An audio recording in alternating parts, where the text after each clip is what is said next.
Hello and welcome to the Evercade Retreat.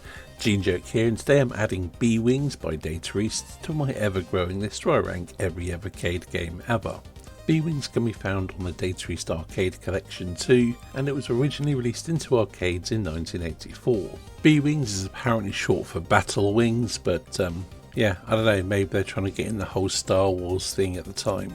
Because it is a sci-fi based vertically scrolling shoot 'em up, so that might make sense, but who knows. Anyway, you take your FX1 starfighter and take the battle to the enemy. Action essentially takes place on two planes. As with the press of a button, you can dive to a lower altitude to avoid enemies, but naturally you will return to the initial altitude after a short period of time. This allows you to dodge enemies and, well, I suppose adds a little bit of strategy to the game. Add to this the wing system. These are wing modules which will attach to your ship and increase your firepower. These will give you shots in different directions, wider shots and so on and so forth. I believe there's 8 different wing modules you can collect.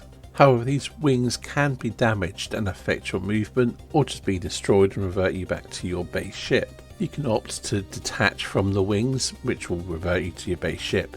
It's also worth noting that when you have a wing attached, you can't do the dive manoeuvre. On the graphics front, things aren't too bad. Things are very crisp and clear. You can tell what's supposed to be what. However, the colour palette is very limited and varies from stage to stage. Again, it is partly a product of its time. It's not a bad looking game, but there's nothing particularly remarkable about it either. On the audio front, there's very little audio to speak of. The sound effects are more than functional. It has some quite satisfying sounds, but there is no music to speak of. On the gameplay front, it is fairly standard vertically scrolling shoot 'em up stuff. The wings and the diving do add a little bit of depth, but the standard shoot 'em up gameplay is rather average. The gameplay field does have quite an expansive horizontal scroll to it, which wasn't that common, and I don't really know if it adds anything to it. It does make the game feel a little bit less limited. Anyway, on each level you will blast away at the main enemies,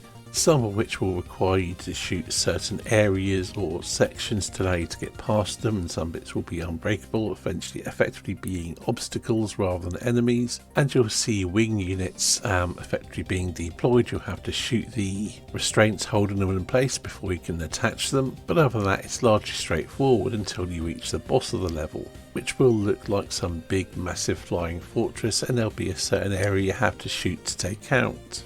And that expansive horizontal scroll I mentioned, well, you'll be boxed in for the boss fight. There are 45 levels to battle your way through, and they all play out pretty much the same, except for the amount of enemies and the colorization of the levels will change, but the actual loop is pretty much identical in every single level. The game initially seems quite challenging, but once you get used to it, well, it becomes more manageable, I'll say that. However, it's one credit: you don't get to continue from where you left off, and the difficulty very much ramps up. To be perfectly honest, I think there's a lot more game here than is required. Even if there were just 10 levels, I doubt most people would even see all of them. I do wonder if this game was a precursor to the Darwin series of games, or if they had some of the same developers. Mainly because this and those games have interesting power-up systems, both of which involve your ship getting larger as it gets more powerful, making you an easier target and harder to keep your power-ups going. Being that they're both from Gaiares, it's quite possible they share some designers or developers, but I don't know if that's a thing or not. Anyway, to cover the usual things, this is a game that I'd never heard of before before the cartridge was announced. First time I played it was on the Evercade, and I think overall it's not all that great. A large part of that is because it's very much a product of its time. It is an earlier shoot 'em up, and it's one that I don't think holds up all too well despite having some interesting ideas.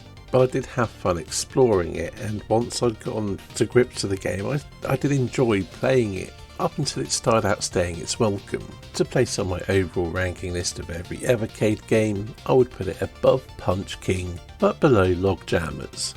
Anyway, I think that about wraps things up for this video, so thank you for watching, and I'll see you in the next video.